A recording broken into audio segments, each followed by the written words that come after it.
Advocate Atikur Rahman, আপনার কাছে আমার প্রশ্ন যে পিআর আপনাদের অন্যতম প্রধান দাবি নির্বাচনের, কিন্তু আজকে প্রধান নির্বাচন কমিশনার বলেছেন এটা সুযোগ নেই, সংবিধান অনুযায়ী ভোট হবে, সেখানে পিআর পদ্ধতিতে ভোট করা সম্ভব নয়। কি বলবেন আপনারা, কি করবেন? আমি এই প্রশ্নের উত্তর যাওয়ার আগে আমাদের নীলু বাবা যে কথাটি বলেছেন যে উনি সাইবার বুলিং এর শিকার হচ্ছেন এবং এটা উনি দায় দিচ্ছেন জামাত শিবিরের উপরে। আমরা এটা খুব স্পষ্ট ভাষায় বলি, জামাত শিবিরের জনশক্তির এরকম কোন সাইবার বুলিং এ আমরা সক্রিয় নই। এবং যে আইডি গুলোতে এগুলো দেওয়া হচ্ছে, আপনি আইডি গুলো যাচাই বাছাই করা হয়, দেখা যাবে যে ভিন্ন ফেক আইডি দিয়ে এগুলো জামাত শিবির নামে চালিয়ে দেওয়া হচ্ছে। দ্বিতীয়ত, ওনারা যে কথাগুলো বলছেন ইদানিং কালে, দেখুন নীলুফা আপাই কিছুদিন আগে বলেছেন যে আবরারকে ছাত্র শিবির মেরেছে।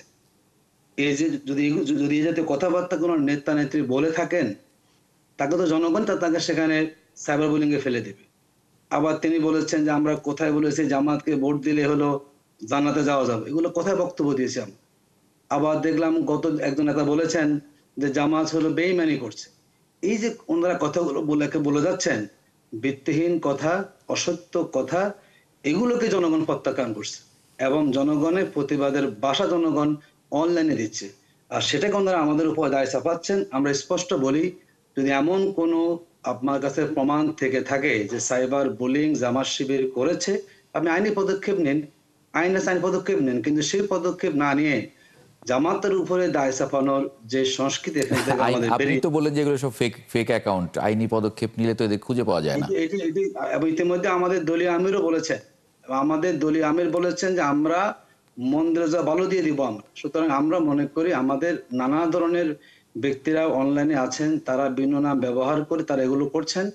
আমাদের জনশক্তিরা কোনোভাবেই এই ধরনের কাজের সাথে আমরা সম্পৃক্ত প্রমাণ দেখাতে পারেন, উনি মামলা করেন কোর্টে, আমরা সেখানে নিশ্চয়ই যখন নীলুফা চৌধুরী মনির কাছে আসবো সেই সময় এই প্রশ্নের জবাব তিনি দেবেন। আমার যে প্রশ্নটা ছিল সেটা যদি আপনি একটু অ্যাড্রেস করেন। পিআর নিয়ে দেখুন, জামাত ইসলামী এই দাবি তুলেছে, ইসলামী দলগুলোর ভিতরে এই দাবি নিয়ে তারা মাঠে ময়দানে কর্মসূচি ঘোষণা করা হচ্ছে। জামাত এই দাবিটি দিয়েছে দেশের বিদ্যমান রাজনৈতিক পরিস্থিতিকে সামনে রেখে এবং সেই লক্ষ্যে জামাত ইসলামী জনমত তৈরি করছে। ইতিমধ্যে নানা জনমত আসছে এবং জামাত ইসলামী, আমরা মনে করি একসময় যেভাবে তত্ত্বাবধায়ক সরকার ব্যবস্থা নিয়ে সবাই বিদ্রূপ মন্তব্য করেছিল, বাংলাদেশের বাস্তবতায় আগামী দিনে পিআর পদ্ধতির নির্বাচনের কোনো বিকল্প নেই। মানে আমরা বারবারই বলি, আপনি 35 থেকে 40% মানুষের ম্যান্ডেট পেয়ে, 2/3 মেজরিটি পেয়ে আপনি পুরো দেশের নিয়ন্ত্রণ নেবেন এবং আপনি ফেস্টিভাল হবেন, এটি নতুন বাংলাদেশে আমরা প্রত্যাশা করি না বলেই জামাত ইসলামী পিআরের দাবিতে আমরা সোচ্চার। আমরা সরকারকে দাবি জানিয়েছি, নির্বাচন কমিশন বক্তব্য দিয়েছেন, ওনার বক্তব্য দিয়েছেন মতো করে। নীলুফা চৌধুরী মনির কাছে একটু যাবো, নীলুফা চৌধুরী মনির কাছে যাবো। আমার মানে এই বিষয়ে আসলে খুব বড় করে আলাপ করার সুযোগ নেই। নীলুফা চৌধুরী মনি, উনি আগের প্রশ্নের রেশ ধরে নীলুফা চৌধুরী মনি, জি, যে কথাগুলো বলেছেন ওইটারও তেমন ভিত্তি নাই, কিন্তু আমার কথাগুলোর কিন্তু প্রমাণ আছে। আমার ফেসবুকের কথাই আমি বলছি, যেটা যে কোনো মানুষ আমার নাম দিয়ে সার্চ করলে আমার ফেসবুক, আমার ফ্যান পেজ পাবে এবং কি ধরনের কথাগুলো আসছে এবং কারা করছে এটা কিন্তু এভরিবডি নোজ। এখানে কিন্তু আওয়ামী লীগ যে করছে না, আওয়ামী লীগ যে নিজেই দৌড়ের উপর আছে, আওয়ামী লীগ করছে না, এটা প্রমাণ যে আওয়ামী লীগ 15.5 বছর যে দুর্দান্ত প্রতাপ নিয়ে থেকেছে, তখনও তারা এইভাবে লিখে নাই। যেটা করেছে তারা আয়না ঘর বানিয়েছে, গুম করেছে, খুন করেছে, কিন্তু সাইবার বুলিংটা তারা জানে না। আমরা যেটুকু জানি যে উনি তো বলছেন যে এটা আসলে মান্থলি খরচ করা হয়, 50,000 সিম দেওয়া হয়েছে কোন একটা দলের, আমি কোন নাম বলছি না এখানে, তারা এই ধরনের খরচ করছে। এবং এখানে বিএনপিও ভীষণ কাঁচা। বিএনপির ছাত্র দল, যুব দল এরা লিখতেই পারে না, কোনো কিছু লিখতে গেলেই মনে হয় তাদের হাত ভেঙে যাবে। তো এই জায়গাটায় তারা ফার্স্ট। কিন্তু আমার কথা হচ্ছে, কাউকে অপমান করে নিজে সম্মানিত হওয়া যায় না, এই কথাটা আমি তাদেরকে বলতে চাই। এই যে আমরা স্লোগান দেখলাম সারা বাংলাদেশের, সারা জীবনের একরকম স্লোগান, আর এই যে 5ই আগস্টের পরে যে স্লোগান গুলোর জন্ম দেওয়া হলো, এই যে বিএনপির একটা মার্ডারকে কেন্দ্র করে পুরান ঢাকায় যে ধরনের স্লোগান, বুয়েট, ঢাকা বিশ্ববিদ্যালয় থেকে শুরু করে তারা স্লোগান গুলো করলো, সেই স্লোগানটা কি এখান থেকেই বোঝা যায় যে রুচির কতটা দুর্ভিক্ষ বাংলাদেশে চলছে।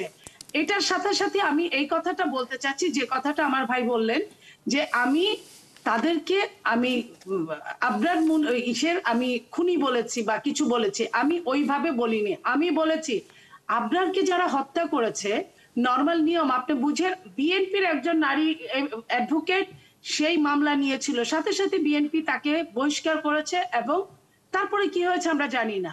কিন্তু আমরা যেটুকু খোঁজ নিয়ে জানা যায় যে শিশির মনির, সে কিন্তু ছাত্র শিবিরের এক সময় সেক্রেটারি ছিল, সেক্রেটারি জেনারেল। সে কিন্তু আবরার হত্যাকারীদের মামলা নিয়েছে, লড়েছে নিম্ন আদালত থেকে উচ্চ আদালত পর্যন্ত। যদিও এখন বলছে এখন লড়বেন না, কিন্তু সে যা করার করেছেন। এটার পাশে আমি বলেছি, আমি শেষ করি, আপনি তারপরে বলেন, আমি শেষ করি, আমাকে একটু শেষ করার সুযোগ দেন। তারপরে আমি বলেছি যে আওয়ামী লীগ ছাত্রলীগ যত খারাপ ছিল, যত খারাপ, তাদের কিন্তু হেলমেট পরার দরকার পড়ে না। হেলমেট তারা কারা পরবে?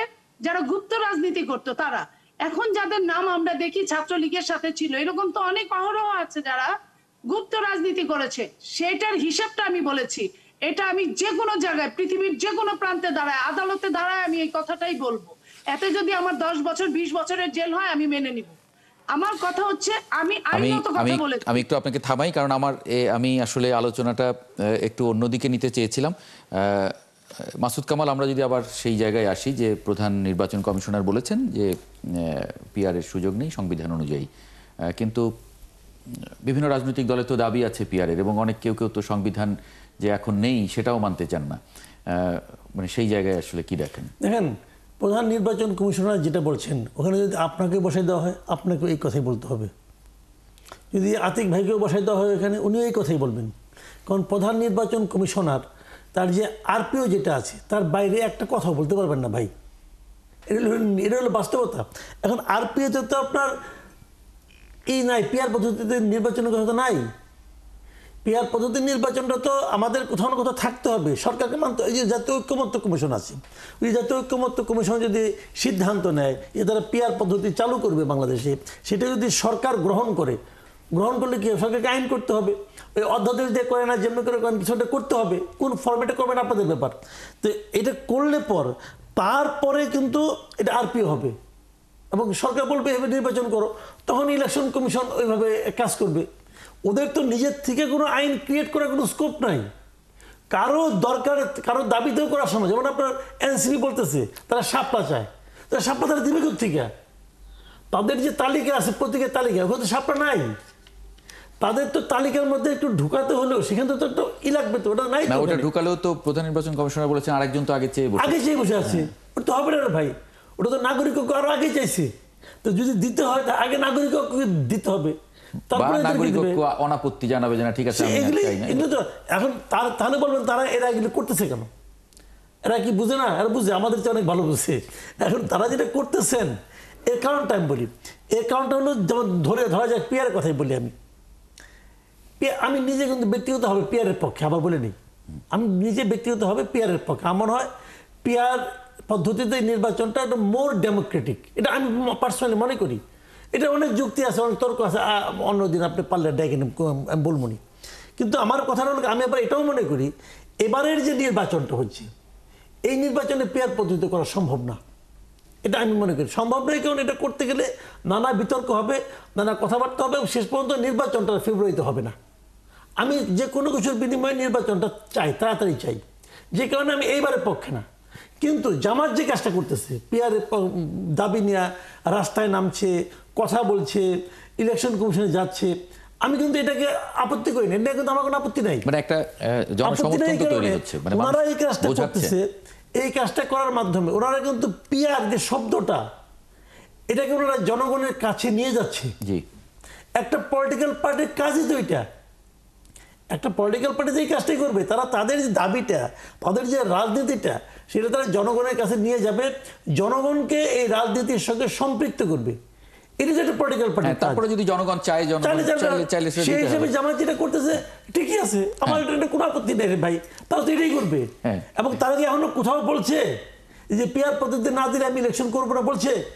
কোথাও বলে নাই তো। না, তাহলে অসুবিধাটা কি? এটা তাদের একটা পলিটিক্যাল ইস্যু হিসেবে তারা পাবলিকের কাছে নিয়ে গেছে, নিয়ে নিতেই পারে। এবং এটা হয়তো তাহলে এখন যদি তারা নেয় হয়তো আগামীতে 5 বছর পরে হয়তো এই পদ্ধতিতে নির্বাচন হইতেও পারে, হইতেও পারে। পাবলিক হিসাবে